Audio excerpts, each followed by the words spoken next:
double coverage.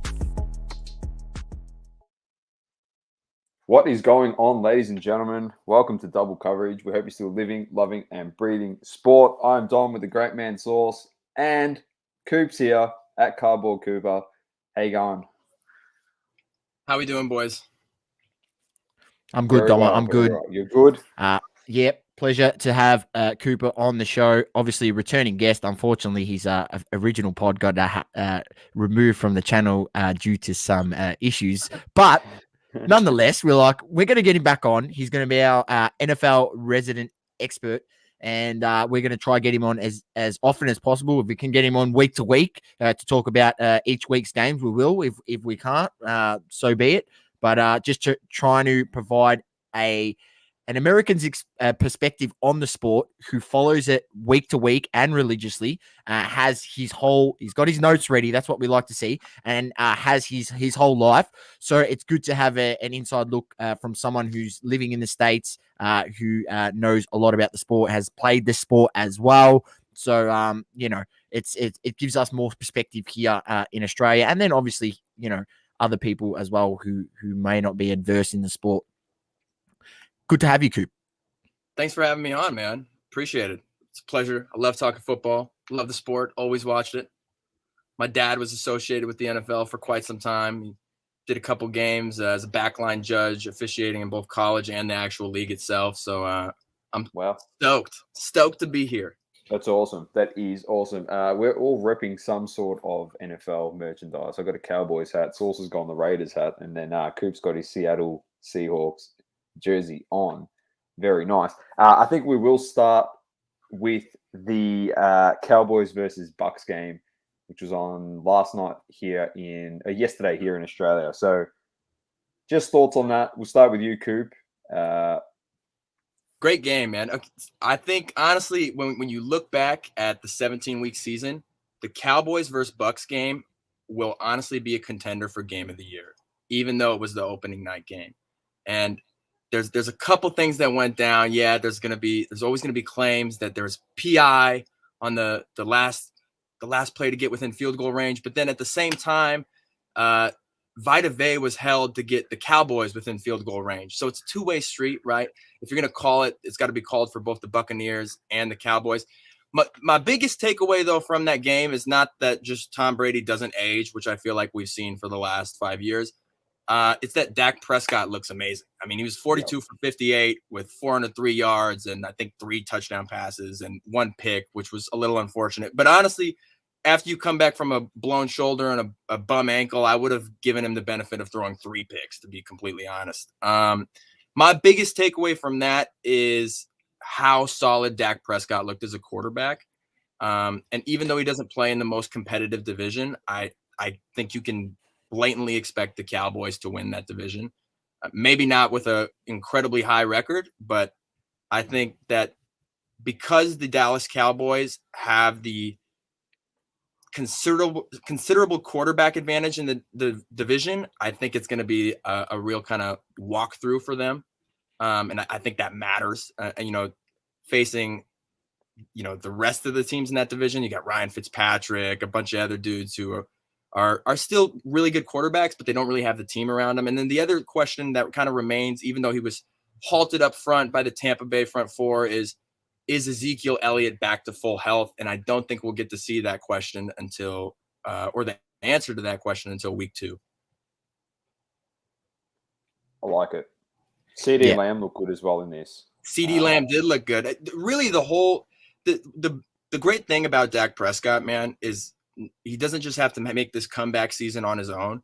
Dak Prescott's got weapons. Dak Prescott has tons of weapons. CD Lamb is a great threat, and he's got a decent offensive line, man. I mean, before he started going down this injury path, I think people forget that, like, the Dallas Cowboys were like the top 2-3 offensive line in football by PPR rankings for like 5 consecutive years running. Like the quarterbacks didn't get hit. They just did not get touched. And I think that benefits a dude like Dak, especially when you come off an injury where you basically need to make sure you don't get hit, you don't run the ball, and you get it out of your hands as fast as you can and play, the Tom Brady way, essentially, where you hike the ball and move it out of your hands as quickly as possible.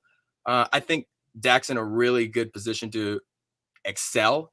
And I hate to say that because I don't like to be on the oh yeah, the Cowboys are going to the Super Bowl bandwagon. I'm not big on that. But you're pulling a Skip Bayless, are you? no, I'm not big on that. I'm really not. But I really do. Right, I really do think that when you come out opening week and you can actually say that you lost to the reigning champs because of your kicker, like there's a lot of positives to take away from that game for the Dallas Cowboys. Yeah, they shot 100%. themselves in the foot. Definitely. We got a few people in the comments saying, what a game, obviously, by Joel. And it was an absolutely cracking game, as Cooper mentioned. And then we got Positive Vibes Collectible saying he's sick of Tom Brady. And I mean, look, I'm going to say this. You can't get sick of greatness, right? You know, this guy I'm starting to call him the Terminator. You know, the Terminator just doesn't age. He's literally the Terminator. He looked as good as ever. You know, and they pinged up a stat during the game, whereas like last season he was you know, second in the league for, you know, I think it was average passing yards, which was 9.7 yards per pass. I mean, and generally in people's career as they get older, that comes down. I mean, we've seen it with Drew Brees, we've seen it a bit with Peyton Manning towards the end of his career. I mean, Tom Brady just not missing a step. I'm looking pretty foolish. I'm looking foolish at the fact that I said that I reckon you're gonna start seeing Father Time catch him. I know, like, it is early on. It is game one. The season's very long. There's an extra game this season in the regular season, so who knows? He looked really, really good. His team is very good. It's full of weapons. He obviously went 32 of 50 for 379 yards. He had 4 TDs and 2 picks. 1 pick, I'm going to give him benefit of the doubt because Leonard Fournette was just not his fault. I'm going to give him the benefit of the doubt on both, to be honest. Because the last one, he just Hail Married before the half. Yeah, that's right. Correct. So there you go. He's just trying to make plays, and Fournette was just unlucky. But that team is stacked. That Bucs team is crazy. And Antonio Brown looks good. Which is a problem for the rest of the league as well. If you can maintain that, Gronk, man, surely like Gronk there's a telepathic connection between them two, isn't there? Like they just the greatest tight end ever. Gronkowski is. I think what people forget about Gronkowski is that like Gronkowski chose to. He kind of did an Andrew Luck, right? Gronkowski went on the podium and said he was going to retire at like the age of 30, 31. Due to the physical toll that his body was taking. So then when he comes back and he says he's going to join Tom in Tampa Bay, I think people forget that like there's this like impression that everyone thinks like, you know, Rob Gronkowski is like facing Father Time close to the way Tom Brady is. But like Rob Gronkowski is like 32, right? Like Rob Gronkowski, he's still very elite and he could still ball. And I think that was shown last night as well. And to your point, Dama, I think Antonio Brown is something that everyone needs to keep an eye on this season because that might be the death of a lot of teams in the secondary.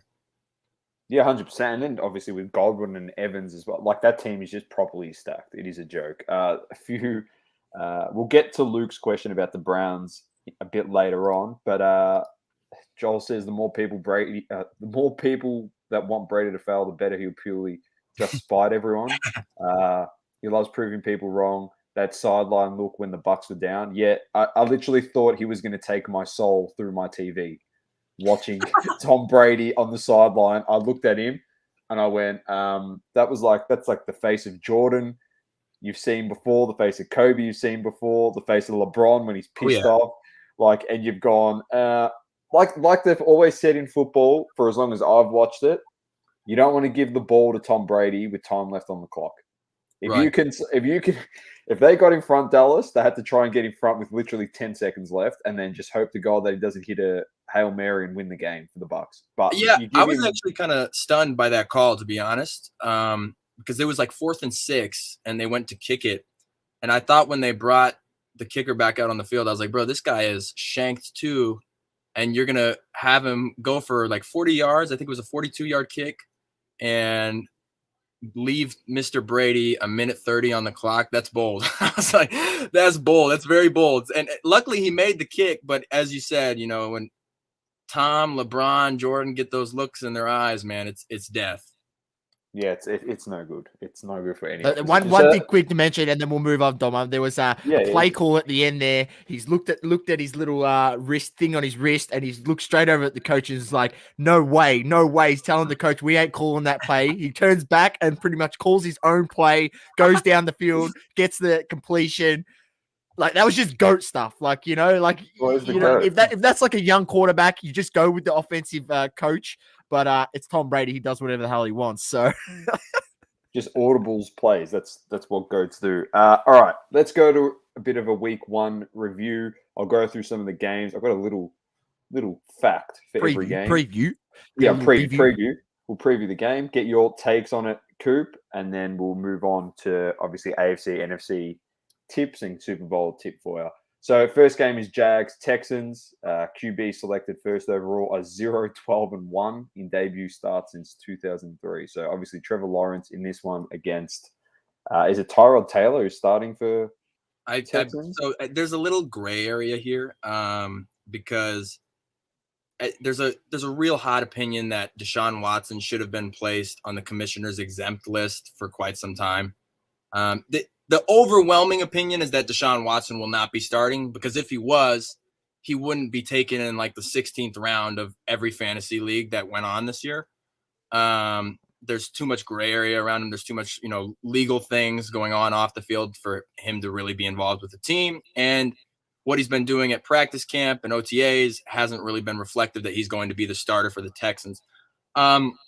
I have Trevor Lawrence winning this game. And I had the Jaguars going 0-16 last year, which kind of pissed me off because on opening night, they pulled out this miraculous win. And then they proceeded to lose 15 games in a row. So I felt a little validated, but it still pissed me off that they won opening night. But I actually, in the first 17 game season that we'll ever have, I actually have, without the start of Deshaun Watson, which I don't think he's going to play, which is sad, really, really sad.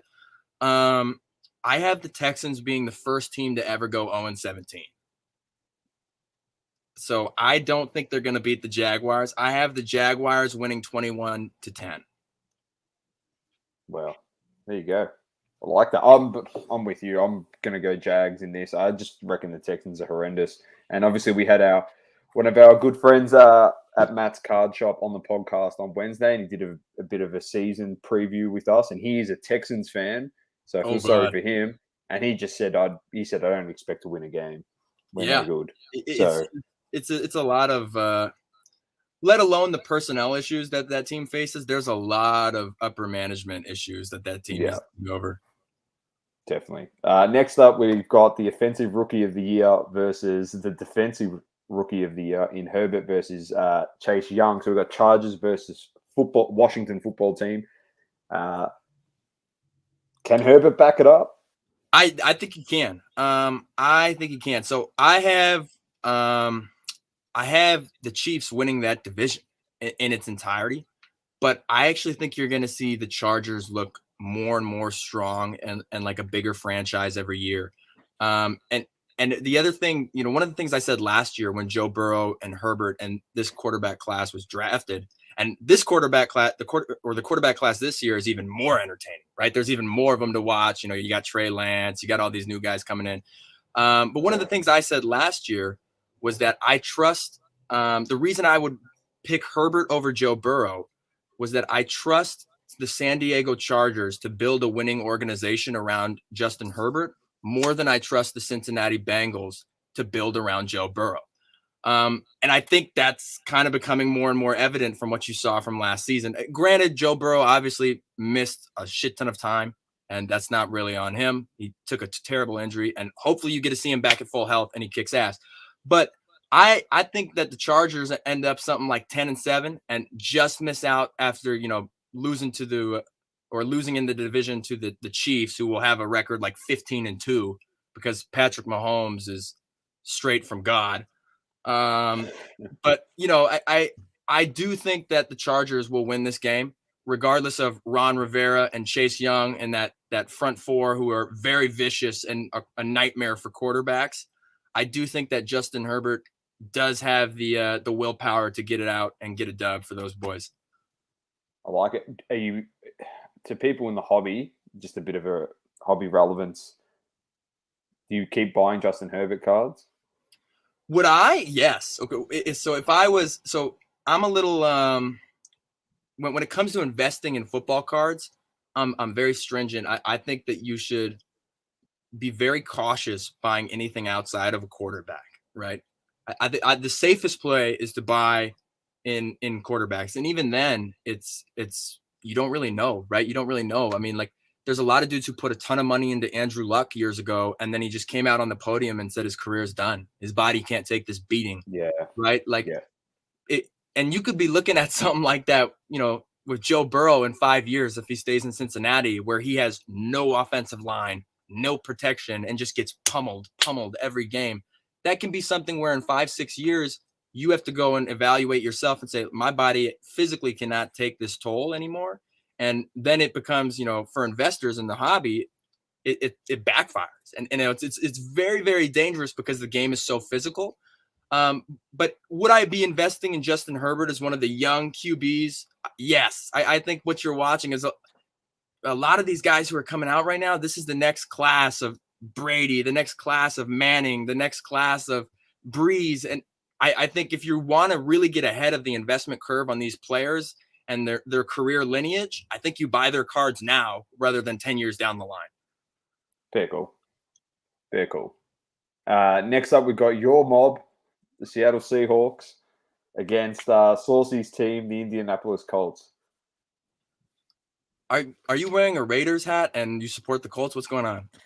I'm in Australia. It's a bit different, yeah. Like you can do whatever you want. It's not like if I walk down, the streets of Seattle with a Raiders hat on, I might get pummeled or something. Yeah, like you just walk around with American gear. You're cool for having the American teams on. on. Raiders hat in the States, nobody fucks with you. I ain't gonna lie, because everyone knows that if you're from Oakland, you're just not to be fucked with. So if you wear a Raiders hat in the state, you are not getting fucked with.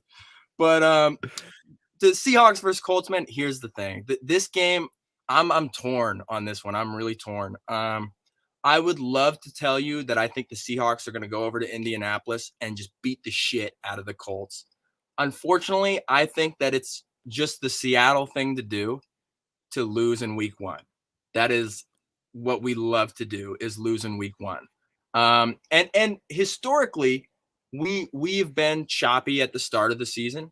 And furthermore, the Indianapolis Colts defense is incredibly stout. It's really, really good. And I think one of the things that people forget to realize is that the Indianapolis Colts made a playoff push last year, not because they had Phillip Rivers. Phillip Rivers maybe have been a key element to hold that team together and give some veteran leadership. But the Indianapolis Colts got as far as they did because their defense was kick-ass. And it was, championship caliber defense. Don't get it twisted. If the Colts can figure out their offense, their defense is championship caliber. It really is. What's your thoughts on Wentz? Can he get back to the Philly form? That's the money question, right?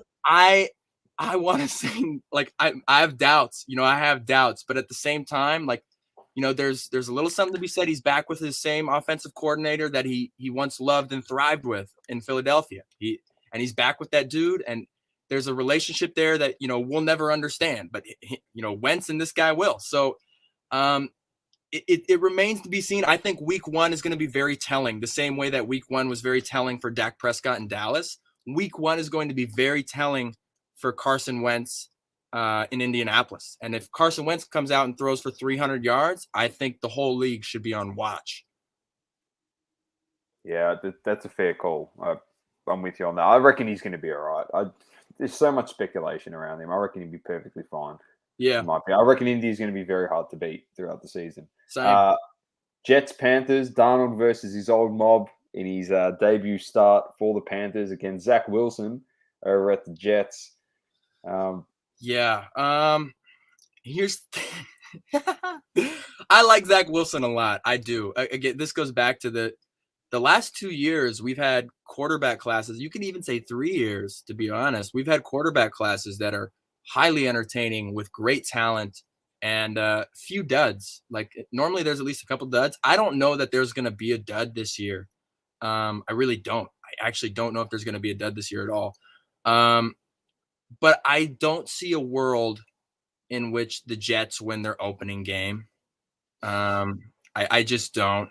I don't. In fact, I failed to see a world like it goes back to where I think the Texans genuinely will be a team without Deshaun, who was their redeeming grace, who will be the first team to go 0-17.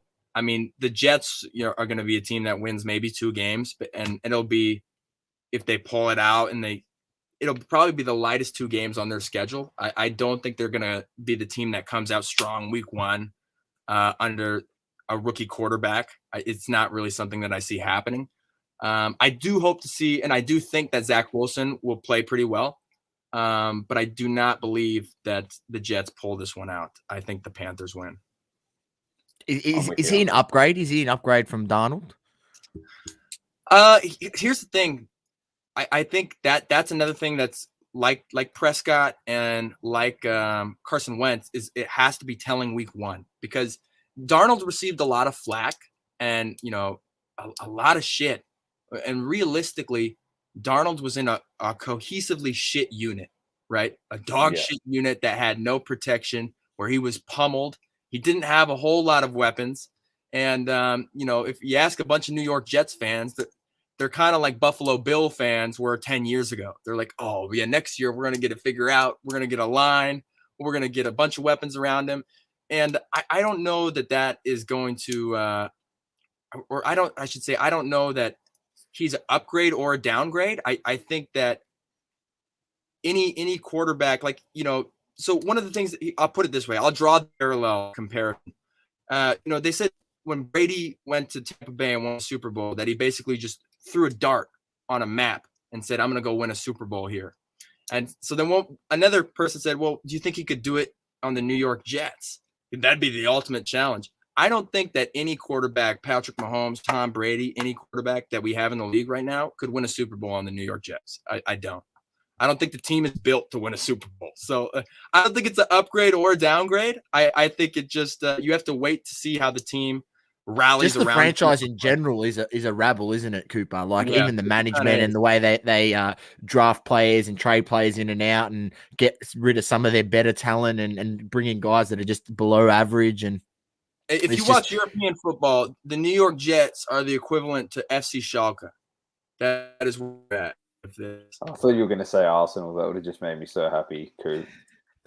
That would have made me so happy. You said the Jets were Arsenal.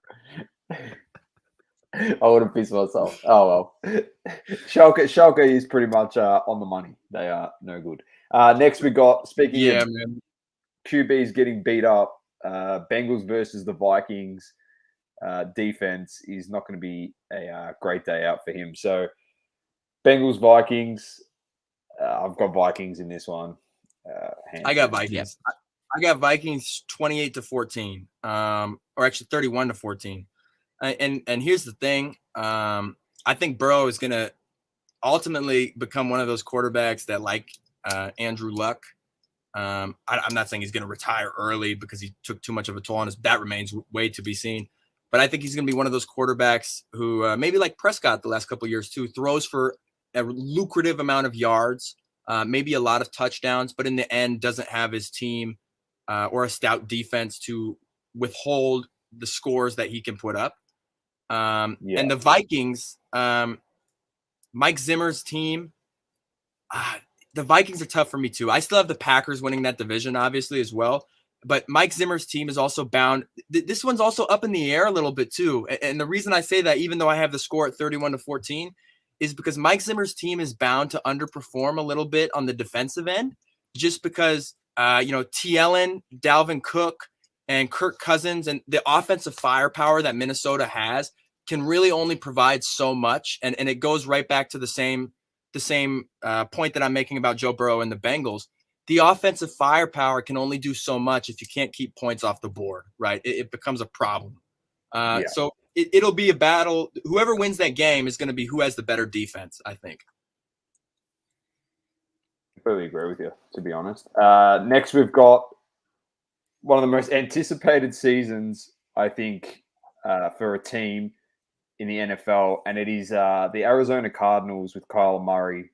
He's into his 3rd year now. He's picked up Hopkins. He's picked up J.J. Watt in the offseason. They've pretty much stacked this team.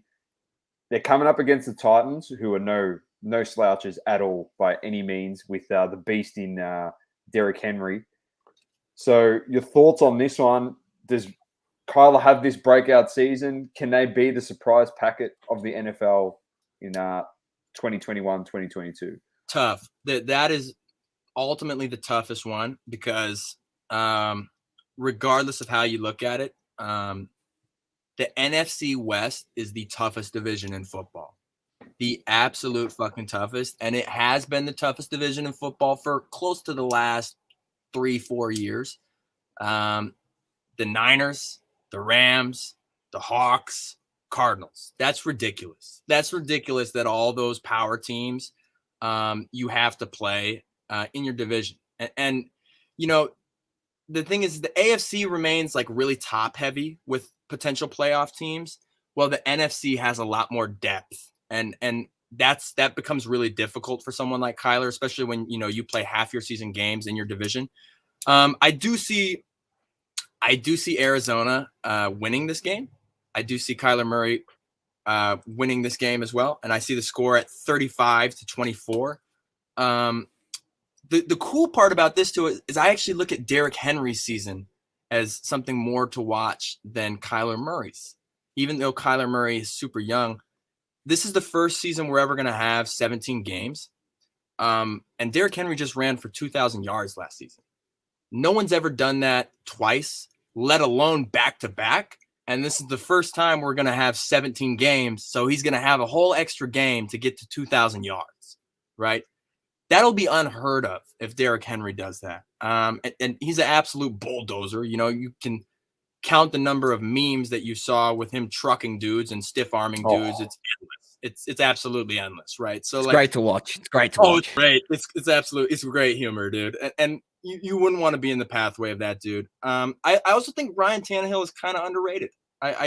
He's not my top 5 quarterbacks. No chance. But he's got an arm and he's a game manager. He's not an elite quarterback or thrower of the ball, but he's a game manager. And I think he can lead a team where they need to go when they're in the spots that are tough. And I think Ryan Tannehill is kind of overlooked. So I think this game is going to be close. I do think Kyler Murray is going to I don't know if he's going to have a breakout season because the division he's in is just so fucking tough, man. Yeah. So hard.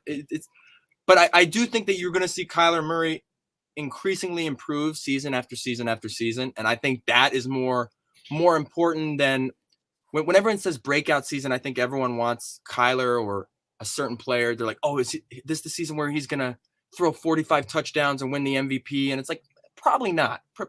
He's probably not going to throw 45 touchdowns, rush for 1,000 yards and win the MVP in the NFC West. It probably won't happen. But I think Kyler Murray is going to be consistently better.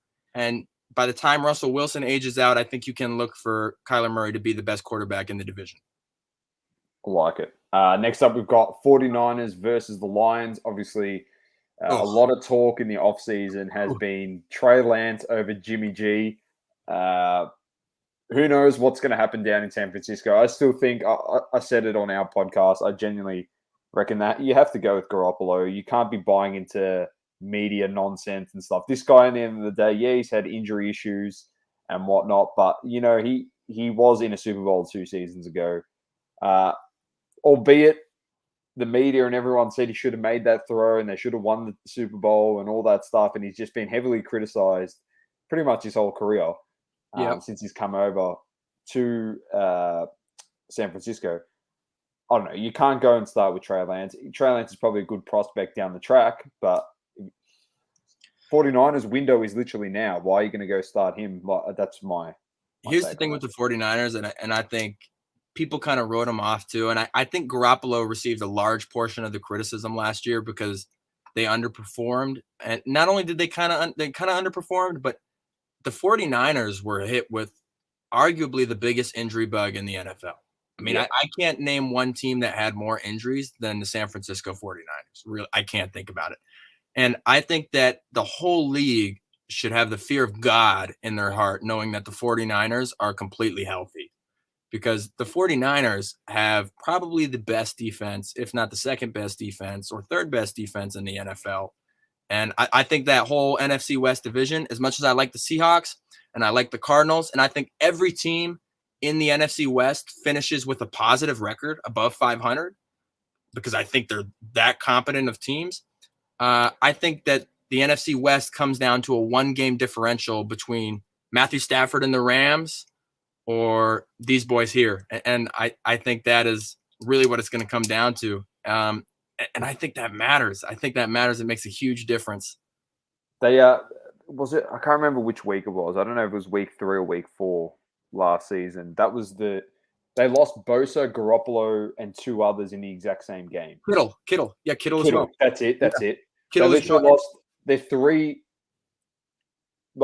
main pieces of their squad in 1 game.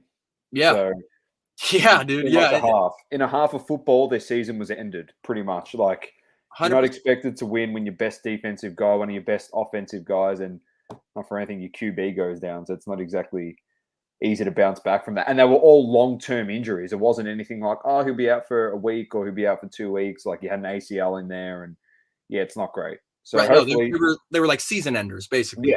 Yeah. So hopefully they bounce back and they get the job done. They've actually won 10 of their last games against Detroit as well. So no surprise. Yeah, well, they should not. No one should be losing to Detroit on opening night. If you 100%. lose to Jared Goff on opening night, you should see yourself out. 100%. Next, we got Steelers versus Bills. Oh, man. I ain't going to lie, man. I think that the Buffalo Bills will take down the TikTok boys and kind of give them a little bit of a spanking here. I think this is going to be like a 42-10 beatdown. And wow. I know that the Steelers defense kind of had like the most turnovers and takeaways last year, or second most, one of the two. I think it was the first or second most, and they're ranked pretty high in fantasy. I think the Buffalo Bills are an offensive machine. About a year ago, at the start of the season last year, everyone said, "Man, the Kansas City Chiefs, there's no offensive firepower like them when they're all healthy. Tyreek Hill, Travis Kelce, Mahomes, it's an offensive machine." I think that the Buffalo Bills are the best offense in football. And I think the Buffalo Bills are going to absolutely spank the Pittsburgh Steelers on opening night and make a statement.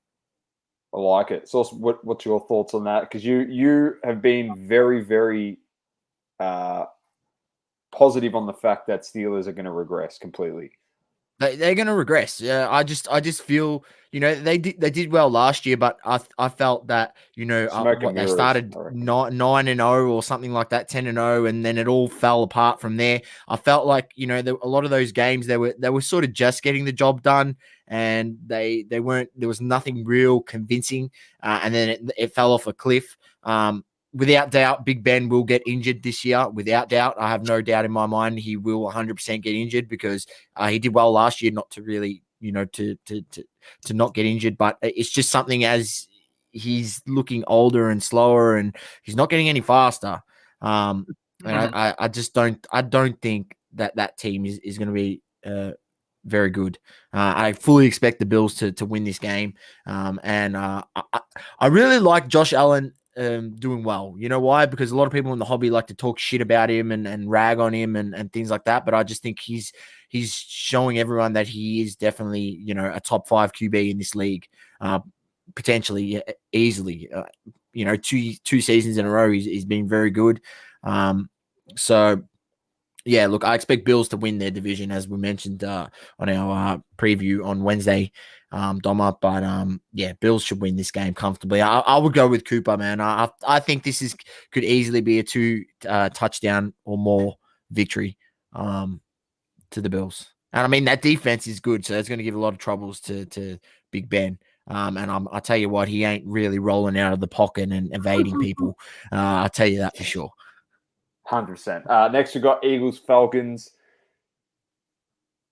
Oof, man. The Battle of the Birds. The famous Battle of the Birds. This is, out of all the games in week 1, this is actually, I wrote it down here. This is my sleeper game. This is the one game where I've decided not to bet any money because it bores me to death at such a high that I actually don't even have any intention to watch it. I do think that, here's where I think Matt Ryan is. I think Matt Ryan is now going to be in a place where Deshaun Watson was when they decided to dump off JJ. After they just moved Julio. Well, they didn't move him. Julio Jones left on his own free will. But, Julio Jones is now with the Titans, and Matt Ryan virtually has nothing around. It's basically Matt Ryan versus the world. And the Philadelphia Eagles is Gardner Minshew, a brand new head coach, versus the world. It's a real tough battle. So I can see this game going either way. I love Gardner Minshew though, because he just reminds me of like Uncle Rico from Napoleon Dynamite. Like wants me to throw a football over the mountains. So just for that reason alone, I'm going to pick Gardner Minshew, because I also think that he's been overlooked. And I think that because they drafted Trevor Lawrence and because the Jaguars had a shitty season, he was thrown on the bench and, overlooked. And I think people forget how monstrous he was at Washington State University. And I think that Gardner Minshew can actually do something with the Eagles. I don't think the Eagles are going to go anywhere. Granted, I think the Eagles are still going to be, bottom half of the league, but I think that Gardner Minshew is probably a better quarterback choice than Matt Ryan. So no Jalen Hurts? No. I actually think, Well, he's the messiah of I know the hobby, Jalen- apparently. He's the one that everyone I should know be Jalen Hurts investing is huge right now. Here's a hot take. I think by week 4, Gardner Minshew is starting over Jalen Hurts. I like that call, because I reckon he's a much better quarterback than Jalen Hurts is. And I know everyone's gonna be like, no, bro. No, I got Jalen Hurts rookie autos for days, bro. That can't happen. And it's like, dude, truthfully, I also love Jalen Hurts as a person. Jalen Hurts has a great mentality, and he actually works his ass off. I think Gardner Minshew has a chip on his shoulder, the same way that Jalen Hurts does. I just think Gardner Minshew is just that much bigger. And I think it's going to show by like week 3, week 4. I think he's going to be pissed off. He's got pushed out of Jacksonville. Oh, he's going to be pissed. He's going to be pissed. And I think it's going to show. And I think Gardner will be starting. And if I'm wrong and Jalen Hurts turns out to be the absolute shit, dude, power to him. Honestly, I would love 100%. To see Jalen Hurts light the league up and light that division up, because that would be great. That'd be absolutely great, not just for football, but for the hobby.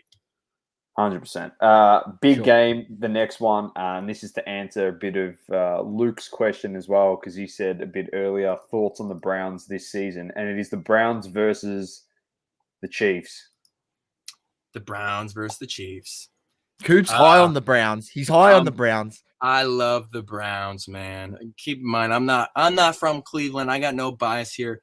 I was telling these boys too, if you put and Baker Mayfield's a decent quarterback. He's decent. He's getting better year after year. He's slightly progressing. He's not progressing like heavily, like the Josh Allen progression you've seen. But he's taking the baby steps, kind of crawling up there. But if you put a Pat Mahomes or an Aaron Rodgers or Russell Wilson or Tom Brady on the Cleveland Browns, I think they're the best team in football. And I don't think they're the best team in football by like margins. I think they're the best team in football by country miles. Like Manchester City country miles. It's like putting a Kevin De Bruyne on your team and blowing everyone out the water. And I think the Cleveland Browns are just so stacked on both sides of the football. Nick Chubbs is like a power halfback that just runs for massive yards and wears defenses down. And they have a ton of weapons. They're super versatile. Myles Garrett is Flash Garrett is a weapon. Nightmare for quarterbacks. And I really believe that if you put any of the top 5 quarterbacks right now on the Cleveland Browns, that they are the best team in football by a country mile. And I would even make an argument that they could even go undefeated. I have the Browns going to the championship game and losing, but I think that they will win this week 1 game versus the Chiefs. Massive That's call. Huge. I like it. Another big game up next. Well, could be big, might not be big, but it's Packers versus a Saints team with Drew Brees that's moved on from the franchise. So I like this one too, man. I like this one a lot. I think the Packers win. But I think Sean Payton and his creativity is never to be doubted. I think that's been shown for years. And I think like Carson Wentz, like the Niners and like Trevor Lawrence and a lot of these other quarterbacks who are going to be getting their first couple looks here, I think that Jameis Winston is going to be something that the whole league needs to watch. And I know everyone seems to really live off this, oh, he threw 30 picks one season. Dude, the guy was told to go out there and huck the ball downfield every play. That's literally what he was instructed to do. And he threw 30 touchdowns and 30 picks. And it was the team was so stacked, even after Jameis did that literally all they had to do was bring in Tom Brady and they won a Super Bowl. Like that was the solution.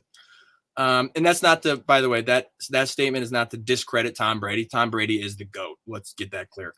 But I think Jameis Winston has had some time to sit out, to take a step back, maybe not feel like he needs to be that guy all the time, to maybe have some mentorship from Mr. Breeze himself, another legend. And I think he kind of knows this gets to be his team now. He gets to have some assistance from guys like Taysom Hill. He gets to be in a creative offense under Sean Payton. And I think that the Saints are a really fun team that you should watch this year. But I do have the Packers winning that game by at least 2 touchdowns. Yeah. I reckon Rodgers is going to have a big season again. I think Rodgers is going to light the league up. Yeah. I think he's gonna want a point to prove. Obviously, after the whole situation, contract dealings, what happened. So he's going to emphasize the point that he's one of the best to play. 100%. Broncos Giants up next. Oof. Interesting season for the Giants. Oof. Yeah. I have the Broncos, man. I have the Broncos. Very interesting season for the Giants. You're not wrong. The Giants need an offensive line. I don't know if they've been ranked. I should pull this stat up, but I got this whole camera up with y'all. I think it's either 29th or 30th in PPR for offensive line, which basically just means that Daniel Jones has just been getting fucking obliterated every time he hikes the ball, which sucks for any quarterback, dude. I mean, like you can't even show what you can do when you have no time to throw the ball. It really there's no measurement for that, right? It's like it really sucks. The Broncos, however, are another team that I kind of see like the Cleveland Browns. I don't see them having as much offensive firepower. You know, there's no Odell Beckham on the Broncos, but I do think the Broncos have a championship caliber defense. And I think it's another team where if you put a top 5, and Teddy Bridgewater, by the way, I think Teddy Bridgewater is another quarterback. Book it right now that you need to keep an eye on. Carson Wentz, Teddy Bridgewater, and who's the other one I just said? Winston. All 3 of those guys, you need to keep a watch on them this year, because I think all 3 of them could have really breakout seasons for their career. And I think the Broncos are another team where if you took a top 5 quarterback and you stuck them in the offensive unit, I think they become highly competitive. They don't just become a team that's in the division. They become playoff contenders and championship contenders. And I think that there's something to be said for that. So I think that, and when you have a team like that, where you have a team where like the only thing you really need is to put, a Brady, a Mahomes, a Russ Wilson, Aaron Rodgers into your quarterback position to fire you to the top. I think you can get away. And I think one of the things you saw with Tennessee the last couple of years, you can get away with just having a game manager. You can get away with having a Ryan Tannehill, a Teddy Bridgewater, a Jameis Winston. When you have a team that's stacked on the other side of the ball, you can get away with having a quarterback who can just manage the game on the offensive side and may not be the strongest arm or have the biggest, downhill throw power and still be successful as a unit. And I think that it's important. It's important to see. Definitely. Now, my boys are up next. I'm a Dolphins man. Oh, dear. Yeah, we've got the Patriots week 1 at Gillette Stadium, and let's see how Tua goes, I guess. Look, man. So you can be brutally honest with me. You know me. I can take it. Oh, I would never be anything but. I'd never give you the soft stuff. Tua sucks. Let's be real. Tua sucks. He sucks, man. But look, here's the thing. Tua in a couple years will be where he's destined to be, which is in the position of a backup quarterback. Be it on the Dolphins, be it somewhere else, I don't know. Here's what I deeply envision happening, and here's what's going to make the Dolphins super competitive, because the Dolphins, like the Broncos, are another team where the one piece they're really lacking is a highly elite quarterback. Every team in the NFL right now is chasing what the Kansas City Chiefs and the Tampa Bay Buccaneers have, and which is an elite quarterback. That's what they all need. Not someone who can just manage the game, but an elite quarterback. That's what they all want. The Dolphins are vicious defensively. They're great. And their coach is phenomenal. Their coach is arguably top 5 in the NFL, in my opinion. I think that if Deshaun Watson doesn't play this year, and he gets on the commissioner's exempt list, I would think that you would be a smart man to place a healthy wager that Deshaun Watson goes to the Dolphins. And if Deshaun Watson goes to the Dolphins, I think that the Dolphins win that division for the next 5 years. And I think that makes them hyper competitive. Does that mean they go to the Super Bowl? I don't know. Maybe not. But I think Deshaun Watson, when he plays, is easily in the top 7 quarterbacks that you could argue around. And Deshaun Watson is way better than Tua Tagovailoa, or however the hell you say his last name. So, I think Tua is on a pathway of, and I think this is a year for the Dolphins where they'll kind of see it, but they're in a point where they're forced to accept it because they've invested in Tua. They use their draft picks and they've invested in them. So they got to see if they can grain him out, if they can get anything out of him.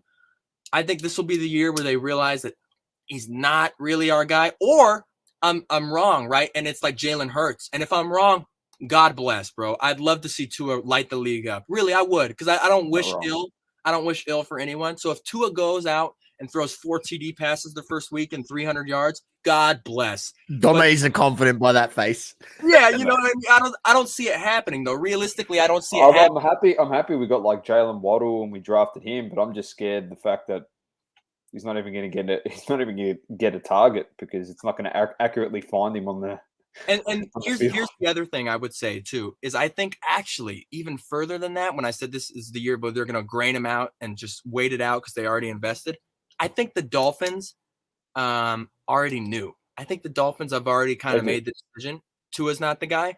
But one of the things you saw this year, and the Bucs are a prime example. The Bucs took a Super Bowl team and returned all 25 members. All 25. This is one of the first years in, like, I think it was 17 years. The metric is like 17 years that you've seen the least amount of personnel changes in the entire NFL offseason. The biggest move this offseason was Julio Jones going to the Titans. That was the biggest fucking thing you read about, right? There was very, very few personnel changes at all this NFL offseason.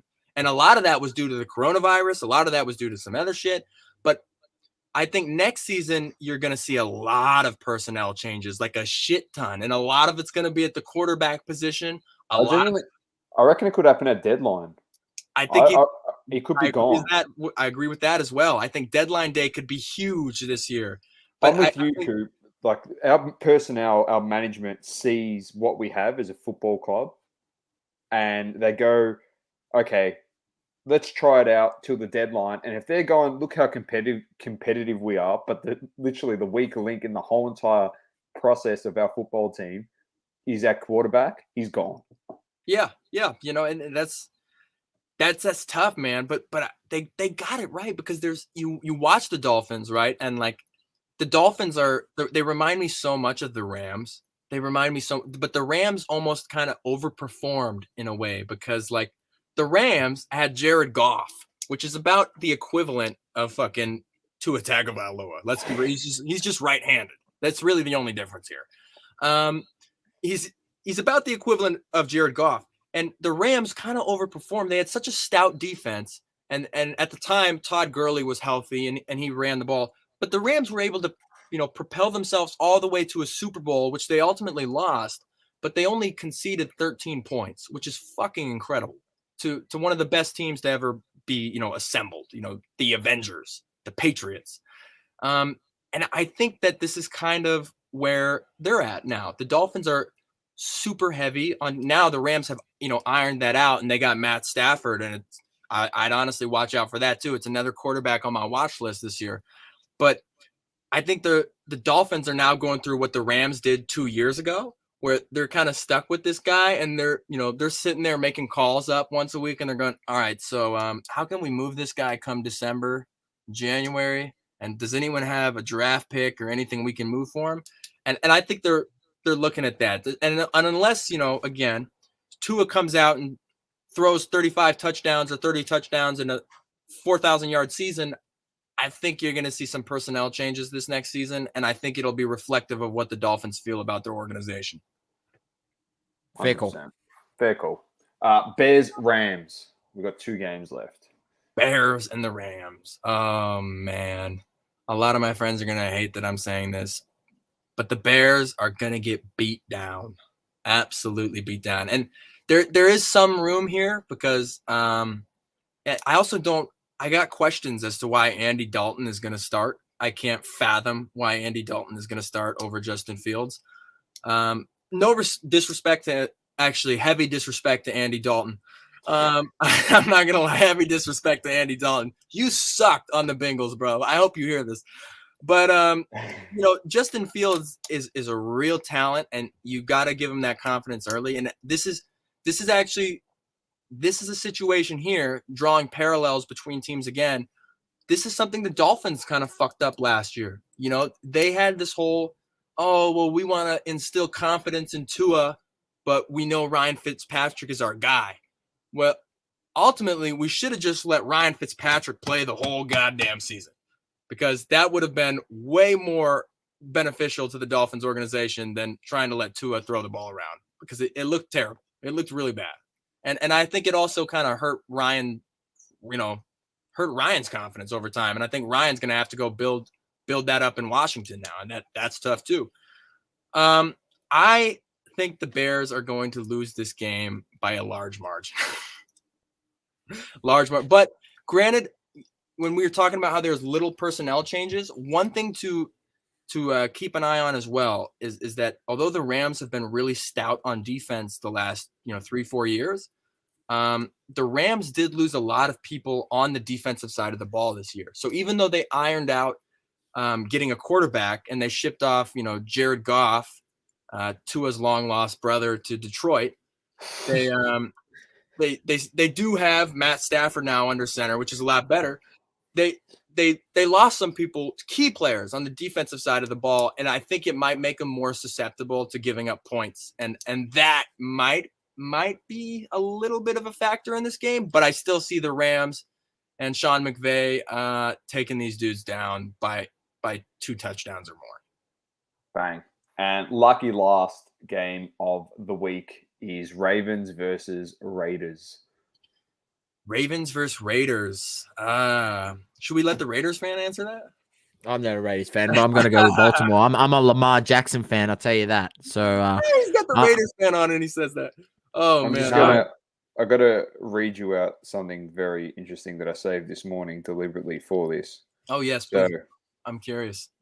So, Ravens have lost Gus Edwards, J.K. Dobbins, and Justice Hill now as well. So, yep.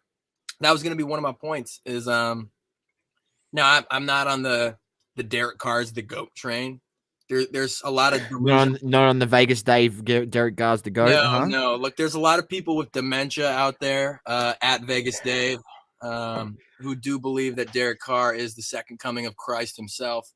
This is not the case, but Derek Carr is a decent quarterback. He's kind of another guy. He's a game manager like Ryan Fitzpatrick. But here's the thing: is Derek Carr and the Raiders are gonna win this game. They're gonna win this game, and here's the only reason I say why.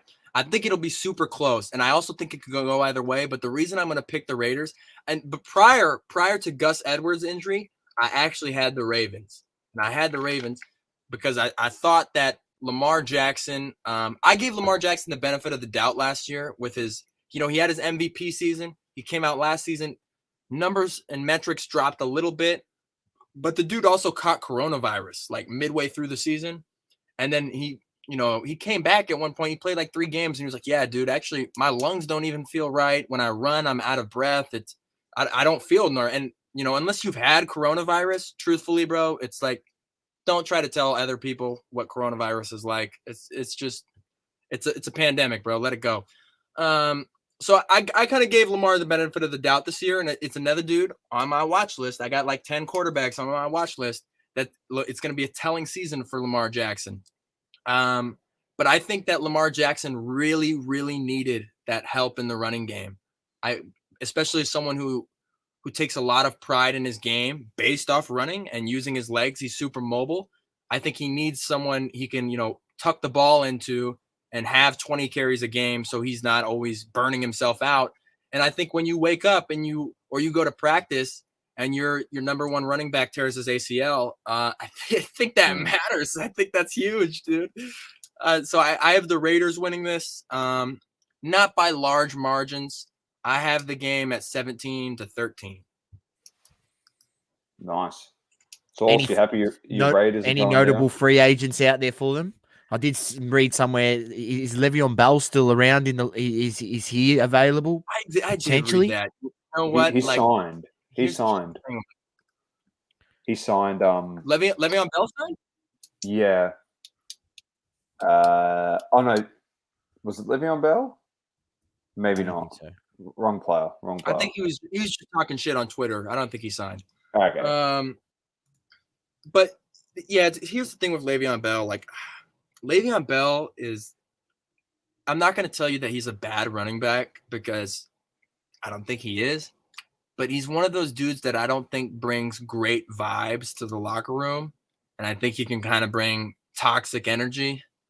And I think because of that, it might, even if you sign Le'Veon Bell because you need a first string running back, like, I don't know how beneficial that'll be to a guy like Lamar who doesn't just need a running back, right? Like, this was, I saw this very like firsthand with Russell Wilson.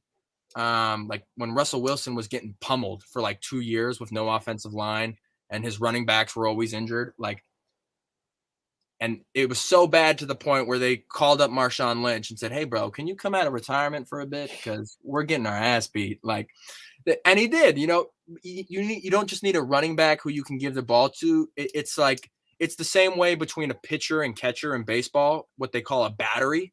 Those dudes have to have a connection, right? And that's what's so beautiful about again, I fucking hate to praise the Cowboys, but it's what's so beautiful about Ezekiel Elliott and Dak Prescott is their connection, their chemistry. They're great friends. It's what's beautiful about Tom Brady and Leonard Fournette is they're great friends. They have a chemistry. And I don't know how great of a chemistry Le'Veon Bell brings to a Ravens locker room. He's on their practice squad. So, yeah, well, that's what I've literally just read an article direct from the Baltimore Ravens website.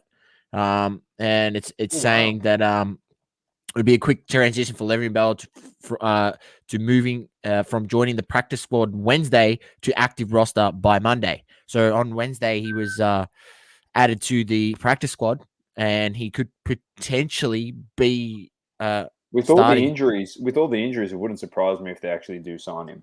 Oh, it wouldn't surprise me at all either, man. I mean, I say those things about Le'Veon strictly from what I've seen him say, right? He left Pittsburgh on terrible terms and badmouthed a bunch of his coaches, badmouthed some of his teammates. He won a Super Bowl sitting on the bench of Kansas City and then badmouthed, the head coach of Kansas City and badmouthed some of the players in the locker room of Kansas City. It doesn't, that those things don't, when you read those things, they don't spew off high integrity, right? And when you try to form a team, at least me, right? I'm not a head coach in the NFL. Obviously, you could see I live here in this 1-bedroom apartment by myself. But you want to form a team of people who have high character. When you build any sports team, you want people with high character and high integrity. And I don't know that Le'Veon Bell shows that. And that was one of the the same issues people took when the Bucks signed Antonio Brown. Is where's the character?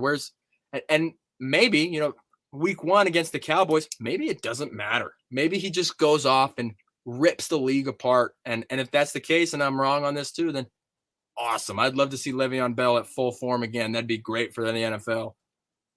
Definitely. Maybe he's learned his lesson and stopped being such a lemon, mate. Just have a Hopefully lemon come across the screen. That was great.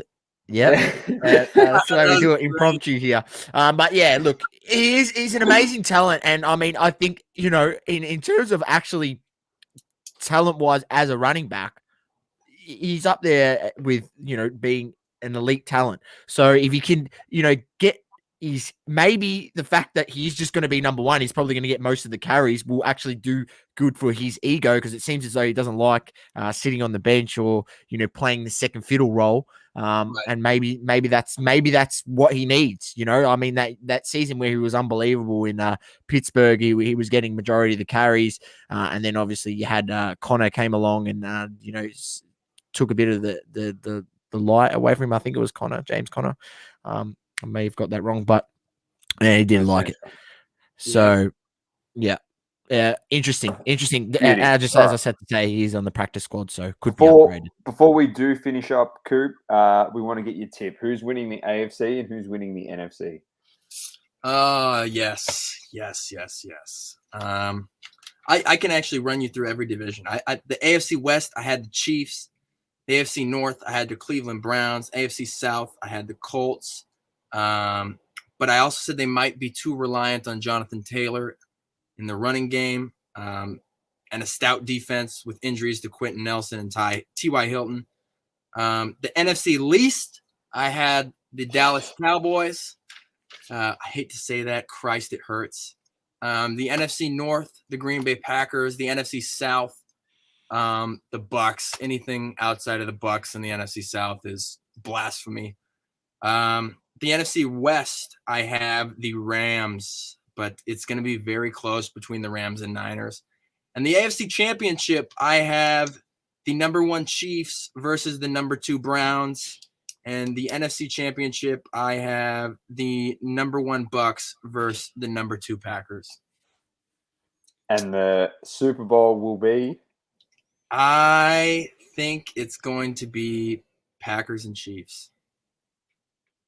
Packers and Chiefs. And who wins it? Unfortunately, I think it's going to be the Chiefs.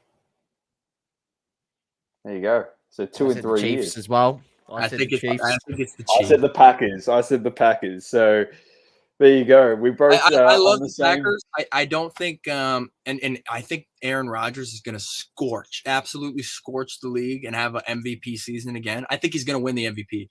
I don't think that Green Bay has done enough, and I think they have Aaron Jones as a solid running foundation. I don't think that Green Bay has done enough on the defensive side of the football to get them to that point. And I think it's where they struggled last season in the playoffs, giving up too many points. Too many points, man. Too many. And I think, even if they win, bro, I'll tell you what, if they win, I'd love to see it, by the way. I would really love to see Aaron Rodgers get a second one. I think Aaron Rodgers pulls a KD and just pieces right out of Golden State and says, all right, I'm out. Thanks for the ring.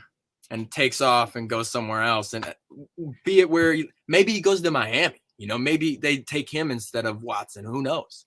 But I don't think he stays there. I think Dom is going. I'll take that. No comment, because he's actually rumored to be going to Miami after this season. So yes, I think he wants that tax-free money, baby. It is, man. He wants that tax-free money, and I'll take it, baby. Yeah, dude.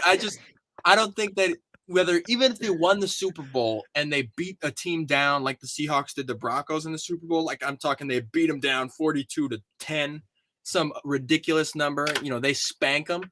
I think Aaron Rodgers pulls a Kevin Durant and says, all right, guys, thanks for the ring. See you later. I believe it. Same here. It's just done.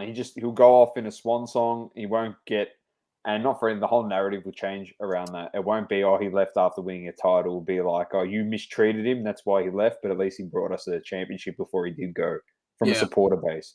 They will blame the management of the football club over Rodgers, I reckon. If he wins a Super Bowl. If he doesn't, then they're going to be like, well, we made it to a Super Bowl, we didn't win it, and now you're bailing on us. If they don't, he's a diva, right? If they don't, he's a diva. And if he don't, and then he goes to Miami, it's perfect. And wins, and then keeps winning. Yeah. If he goes to Miami, it's no wonder he went to Miami. He's a diva. It's like that's just how the world works. If I was Aaron Rodgers, I'll come out and say I went to Miami because I didn't want to get hit every week, so I decided to get a good. Just straight Miami, man. Miami would be fun to play in, man. It looks like a cool place to live. I'm not gonna lie. I've been there before. It's very nice. It is very nice.